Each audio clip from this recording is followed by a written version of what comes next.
What's up, everybody? This is Jordan with Be Ready Self-Defense. Today we're going to talk about 5 things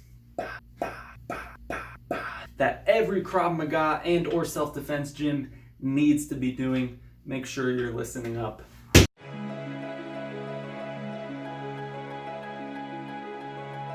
So the first thing that your Krav Maga gym needs to be doing is sparring. Guys, I have seen on the internet or just YouTube comments that apparently there are Krav Maga gyms that are not sparring.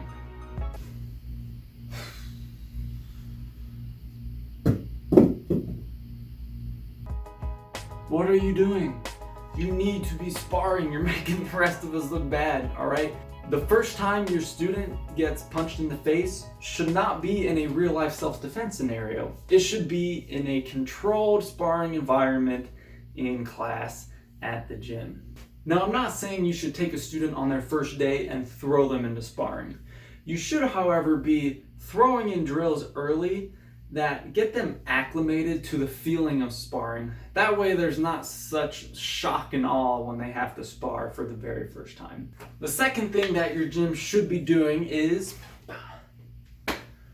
adapting and revising technique within your curriculum.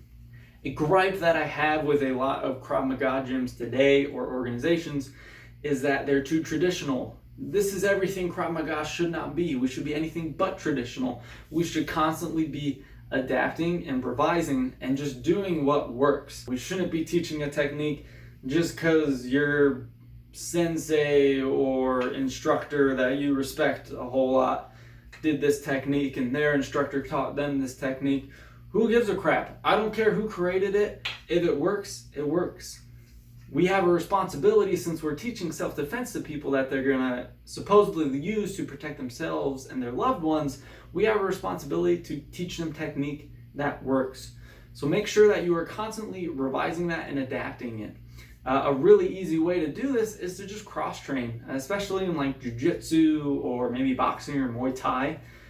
When you cross-train, this helps open up avenues in your mind to see, oh, hey, this technique would work really well in this self-defense scenario or context.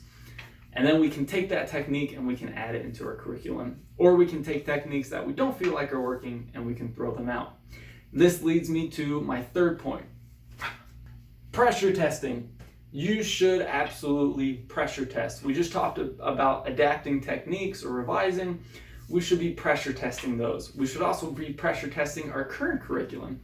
If we feel like a technique isn't working, try it out. If we feel like there's a new technique that could be better, we should also pressure test that one. An easy way to do this, take your assistant instructor or a higher level student that you trust and pressure test these techniques at a higher level of power and intensity. There are a lot of tools out there that can help us do that. I have a whole video on shock knives, or just get a knife, throw some lipstick on it and put on the white shirts and, check out your knife defense technique. Get a cheap, low powered airsoft pistol or rifle, throw on some face and eye protection and try out your gun technique. Make sure it's working. Pressure testing is huge and it's kind of fun too. Point number 4. Live drills. We talked about this a little bit earlier. When I say live drills, I mean drills where it's not just me and my partner going back and forth. Maybe I hit the pads and then they hit the pads, or maybe I choke them and they choke me, and we just kind of go back and forth, and there's this transition, there's this wasted time between each one. That's really boring. Now, there's a time and place for those drills, but you should be doing live drills as well. A live drill does not exactly give the student time to sit there and think.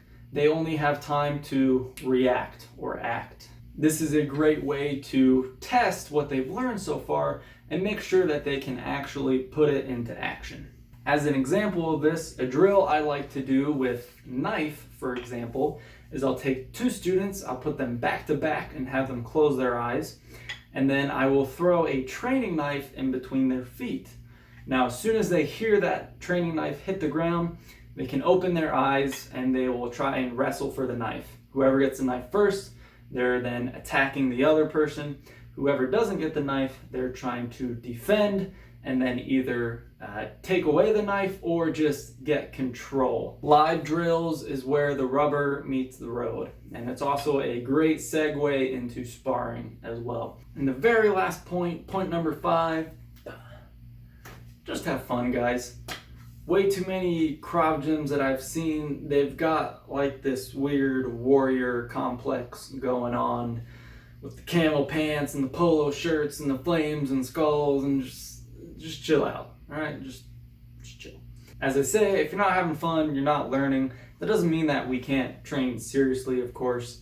But remember, a lot of people are coming into your self-defense gym in kind of possibly a vulnerable state of their lives. The last thing we want to do is scare them off. Just be chill, have fun, train hard, and everybody wins. That's it, everybody. Those are the 5 things that your Krav Maga or self-defense gym needs to be doing. If you think there's anything I missed, go ahead, leave your comments down below. I'd love to know what you think. Also, make sure that you like, subscribe, and turn on notifications. We're now over 50 subscribers. Thank you to everyone that's subscribed so far. Let's get it up to 100 next. This is Jordan with Be Ready Self-Defense, and as always, train perfectly, fight ferociously, and be ready.